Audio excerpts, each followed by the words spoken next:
스카페타. 혹시 이 이름 들어보셨나요? 만약 이 이름 하나에 완전히 다른 세 개의 정체가 숨어 있다면 어떠시겠어요? 오늘 저희는 이 흥미진진한 미스터리의 서로 다른 얼굴들을 하나씩 아주 샅샅이 파헤쳐 볼 겁니다. 자, 준비되셨죠? 이 모든 미스터리의 중심에는 바로 이 질문이 있습니다.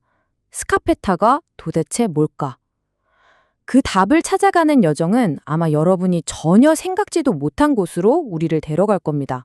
자, 보세요.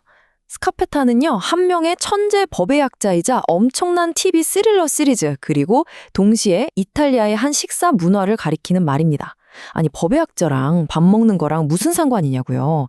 그쵸. 정말 아무런 관련 없어 보이는 이 세 가지가 어떻게 하나의 이름으로 묶이게 된 건지 그 첫 번째 단서부터 한번 따라가 보시죠.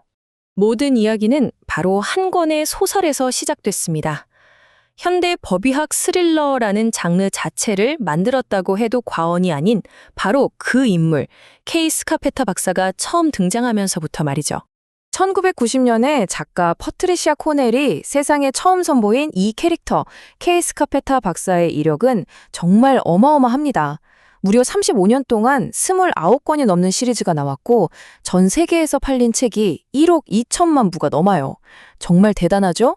근데 더 놀라운 건 이 캐릭터가 그냥 상상 속 인물이 아니라는 거예요.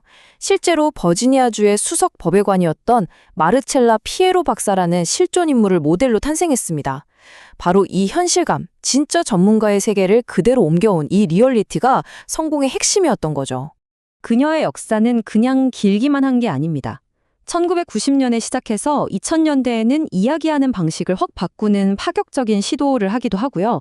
가장 최근인 2021년작에서는 코로나 팬데믹이라는 우리 시대의 현실을 반영하면서 끊임없이 진화해왔습니다. 그러니까 30년 넘게 독자들과 함께 숨쉬고 나이를 먹어온 말 그대로 살아있는 캐릭터인 셈이죠.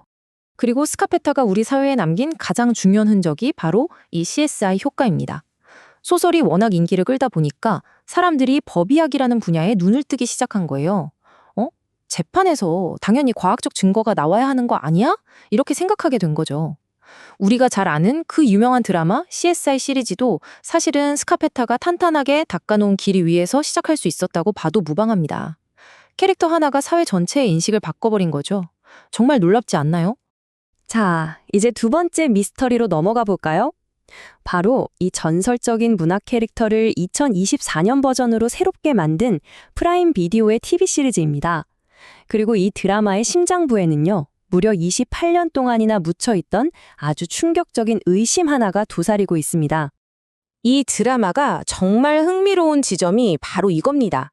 1998년, 이제 막 수석 법의관이 된 젊은 스카페타가 맡았던 첫 연쇄살인 사건, 그리고 수십 년이 흐른 현재, 똑같은 수법의 살인이 다시 일어나는 거죠.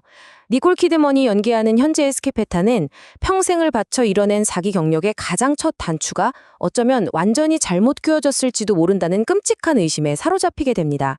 한번 상상해 보세요. 내 인생을 대표하는 가장 큰 업적이 사실은 끔찍한 실수였다는 가능성을 마주하는 그 기분? 와, 정말 생각만 해도 소름이 돋는 설정이죠? 그리고 한 인간의 신념이 송두리째 무너져 내리는 이 숨막히는 과정이 단 8편의 에피소드 안에 아주 빽빽하게 담겨 있습니다. 아마 한 번 시작하면 도저히 멈출 수가 없을 겁니다. 하지만 이렇게 야심찬 시도가 모두의 박수를 받은 건 아니었습니다. 이 드라마는 원작을 사랑했던 오랜 팬들과 드라마로 스카페타를 처음 만난 시청자들 사이에서 아주 뜨거운 논쟁을 불러일으켰어요. 우선 좋은 평가부터 볼까요? 유력 매체인 톰스 가이드는 긴장감과 배우들의 강력한 연기가 완벽한 균형을 이룬다. 정주행할 가치가 충분한 스릴러라면서 극찬을 아끼지 않았습니다. 그런데 말이죠. 소셜미디어 레딧 같은 커뮤니티에 가보면 분위기가 완전 다릅니다. 한 유저는 이건 그냥 총체적 난국이다. 비싼 배우들 데려다가 속은 텅 빈 이야기를 만들었다면서 엄청난 혹평을 쏟아냈죠. 아니, 대체 어떻길래 이렇게 평가가 극과 극으로 갈리는 걸까요? 논란의 이유는 바로 이런 설정들 때문이었습니다. 드라마가 갑자기 우주 공간에서 원격으로 부검을 한다거나 죽은 아내를 AI 챗봇으로 만들어서 대화를 나누는 약간 SF 같은 요소들을 과감하게 집어넣은 거죠.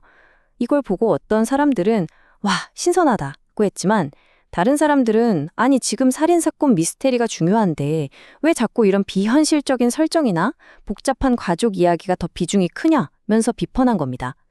원작 캐릭터랑 너무 느낌이 다르다는 것도 오랜 팬들한테는 불만이었고요. 자, 이제 드디어 마지막 미스터리를 풀 시간입니다. 법의 학자와 TV 드라마, 이 차갑고 날카로운 이미지들과 전혀 어울릴 것 같지 않은 마지막 퍼즐 조각, 이탈리아의 식사 문화는 과연 이 이야기와 어떤 관련이 있는 걸까요?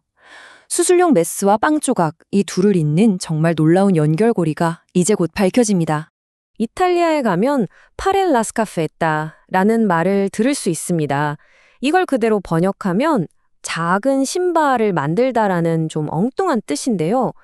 이게 뭐냐면 빵 조각으로 접시에 남은 소스를 마지막 한 방울까지 싹싹 닦아 먹는 행동을 말하는 거예요. 이건 그냥 음식을 안 남긴다는 차원을 넘어서 그 요리의 핵심, 즉 소스의 본질을 마지막까지 존중하고 온전히 즐기려는 집념의 표현인 거죠. 이제 모든 조각이 딱 맞춰지는 순간입니다. 법에 관 케이스 카페타는 차가운 메스를 들고 시신에 남은 마지막 진실의 흔적, 다시 말해 죽음의 본질을 집요하게 파헤치죠. 그리고 이탈리아 식탁의 손님은 빵 조각으로 접시에 남은 마지막 소스의 풍미, 즉 맛의 본질을 음미합니다. 보세요. 도구랑 대상은 완전히 다르지만 이 두 행동은 본질을 향한 집요한 탐구라는 하나의 철학으로 완벽하게 이어집니다. 바로 이거였어요. 결국 스카페타라는 이름은 이 놀라운 양면성을 모두 품고 있었던 겁니다. 죽음의 원인을 밝히려는 차갑고 냉철한 진실 탐구, 그리고 음식의 맛을 마지막까지 즐기려는 뜨거운 생명력에 대한 예찬, 이 둘이 하나의 이름 아래 공존하고 있었던 거죠. 과학이라는 도구로 죽음의 비밀을 파헤치는 것, 그리고 예술처럼 삶의 풍미를 음미하는 것. 여러분은 이 두 가지 길 중에서 어느 쪽이 우리를 진정한 본질에 더 가깝게 데려다 준다고 생각하시나요? 이 질문을 여러분께 남기면서 스카페타에 대한 오늘의 이야기를 마치겠습니다.